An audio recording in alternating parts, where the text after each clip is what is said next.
মধ্যপ্রাচ্যে যুক্তরাষ্ট্রের সবচেয়ে বড় শত্রু দেশ ইরানের প্রেসিডেন্ট ইব্রাহিম রাইসি রোববার এক হেলিকপ্টার দুর্ঘটনায় নিহত হয়েছেন। এই দুর্ঘটনার পেছনে কারিগরি ত্রুটি নাকি যুক্তরাষ্ট্র ইসরায়েলের হাত রয়েছে তা নিয়ে সোশ্যাল মিডিয়ায় নানা ষড়যন্ত্র তত্ত্ব ছড়াচ্ছে। মার্কিন প্রেসিডেন্টও বেশি দূরত্বের পথ বিমানে চলাচল করে থাকেন।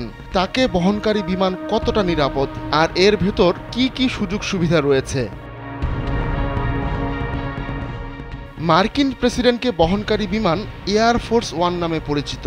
বোয়িংয়ের 747 মডেলের বিমানকে মডিফাই করে মার্কিন প্রেসিডেন্টের জন্য ব্যবহার করা হয়। এয়ার ফোর্স ওয়ানের বিমান যেন একটি বড় বাড়ি। মার্কিন প্রেসিডেন্টদের বহনকারী এই বিমানের ভেতর 4000 স্কোয়ার ফিট ফ্লোর স্পেস রয়েছে।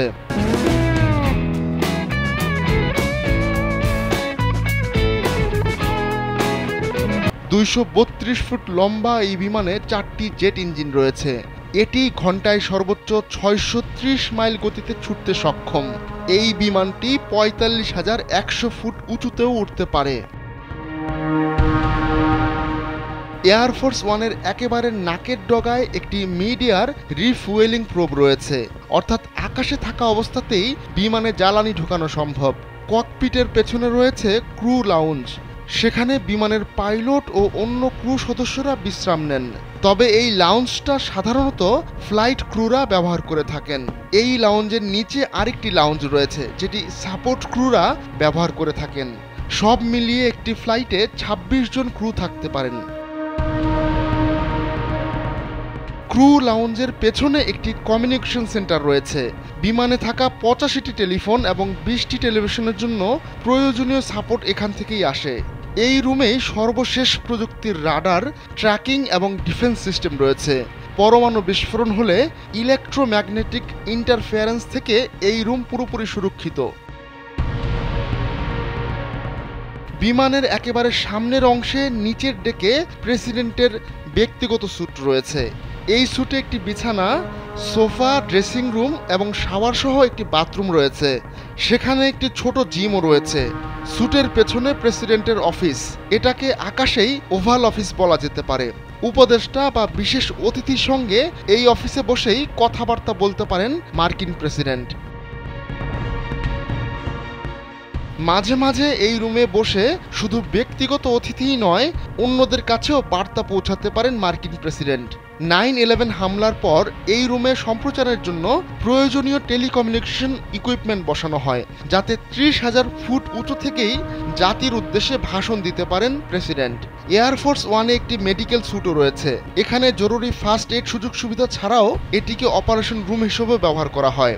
এয়ারফোর্স ওয়ানে সবসময় একজন চিকিৎসক থাকেন।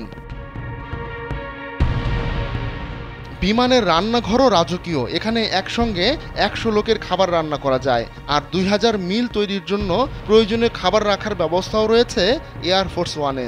প্রেসিডেন্টের সহযোগী ছাড়াও এয়ারফোর্স ওয়ানে অতিরিক্ত অতিথি বহন করা সম্ভব। ক্রু সহ 102 জন এয়ারফোর্স ওয়ানে চড়তে পারেন। সিনিয়র স্টাফদের জন্য একটি ছোট রুম রয়েছে। অপেক্ষাকৃত ছোট এই রুমে বিজনেস ক্লাস স্টাইলের সিট রয়েছে। এখানে বসে প্রেসিডেন্ট তার টিমের গুরুত্বপূর্ণ সদস্যদের সঙ্গে গোপনীয় আলাপ সারেন। এই রুমের পাশেই রয়েছে কনফারেন্স রুম। এখানে একটি বড় সেন্ট্রাল টেবিল ঘিরে 8টি এক্সিকিউটিভ লেদার চেয়ার রয়েছে। সহযোগী এবং অন্য অতিথিদের জন্য রয়েছে অতিরিক্ত সোফা। এখানে রয়েছে একটি বড় টিভি স্ক্রিন।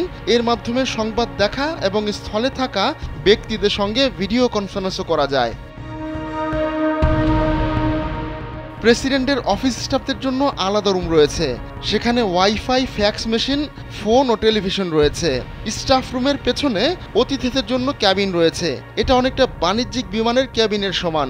এর পাশে রয়েছে অতিথি ও প্রেসের জন্য বাথরুম। মজার বিষয় হচ্ছে প্রেস কর্মীদের বিমানে ওঠার জন্য আলাদা সিঁড়ি রয়েছে। এয়ারফোর্স ওয়ান একটি উড়ন্ত দুর্গের মতো।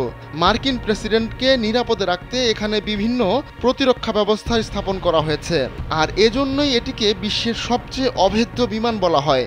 এই বিমানে কী ধরনের প্রতিরক্ষা প্রযুক্তি ব্যবহার করা হয়েছে তার সবটা জানা যায় না। তবে শত্রুর র্যাডার জ্যাম করতে বিমানে রয়েছে ইলেকট্রনিক কাউন্টার মেজার্স (ECM), আবার মিসাইলকে ডাইভার্ট করতে রয়েছে ইনফ্রারেড কাউন্টার মেজার (IRCM). এই বিমানের পাখায় এমন প্রযুক্তি রয়েছে যা ব্যবহার করে রাডার গাইডেড মিসাইল এবং হিট সিকিং মিসাইলকে পথভ্রষ্ট করা সম্ভব। এয়ারফোর্স ওয়ানের পেটের অংশে DON LAIRCM সিস্টেম রয়েছে। এই সিস্টেম স্থল থেকে আকাশে নিক্ষেপিত মিসাইল এবং ম্যান পোর্টেবল এয়ার ডিফেন্স মিসাইলের গতিপথ বদলে দিতে পারে। পুরো বিমান আর্মার প্লেটিং দিয়ে কোটিং করা, যেন স্থলে পরমাণু বিস্ফোরণ হলে সুরক্ষা পাওয়া যায়। সব জানালাতেও আর্মার গ্লাস ব্যবহার করা হয়েছে। আহমদুল্লাহ শিকদার, কালবেলা ডেস্ক।